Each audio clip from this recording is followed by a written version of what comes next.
Washington state has logged more reports of unidentified flying objects per capita than any other state in the country. That's according to data from the National UFO Reporting Center. You'd think they're the authority on this.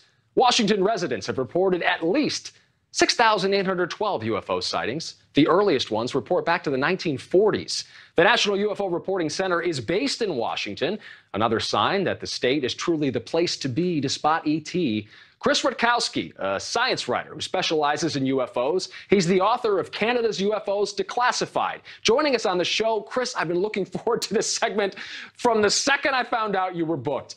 UAPs, as we call them now, have been in the news a ton lately. So why are so many popping up in the Pacific Northwest, around Washington and California out there? Well, that's a really good question. No question. California has twice the number of UFOs as Washington State, although per capita, Washington State beats them out. It's hard to say exactly why Washington seems to have more, although it is related to population, and yet we have so many fewer in Washington State, so many fewer in California per capita than Washington State. It's a mystery, and this is what drives us to try and understand the phenomenon even more. We don't have all the answers, and that's why we're investigating. Oh, man, we're looking at some of the most popular sightings confirmed by the Pentagon, some of the real head scratchers that have been coming out in this recent push for disclosure lately. People seem to be really interested about this phenomenon. Listen to Scott Bray. This is the Deputy Director of National Intelligence talking about it. Given the nature of our business, national defense, we've had to sometimes be less forthcoming with information in open forums than many would hope.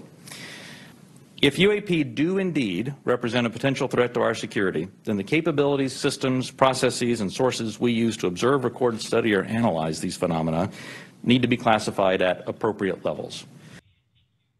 Okay, let's take away the legalese, Chris. Do you think Congress ever gets to the bottom of what the government and government officials really know about this phenomenon? Well, it would be nice if they would. This isn't actually the first congressional investigation into UFOs. Gerald Ford, back in 1966, before he was president, had suggested and pushed for a congressional investigation, and that actually occurred in 1968. And a number of scientists testified before Congress.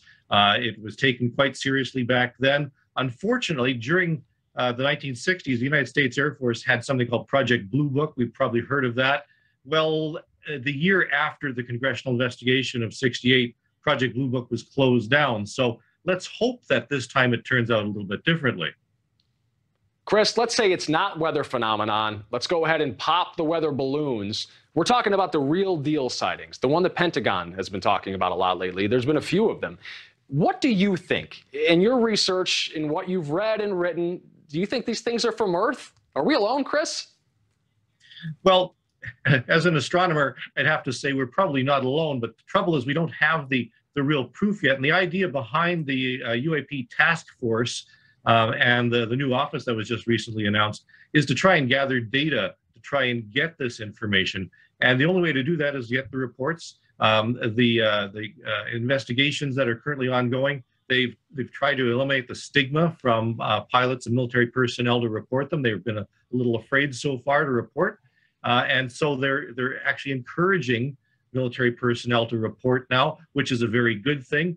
And the only way we can really get to the bottom of this is by high quality reports from pilots who, for example, have 5,000 to 10,000 hours of flying time. If they see something in the sky, it's time to take notice.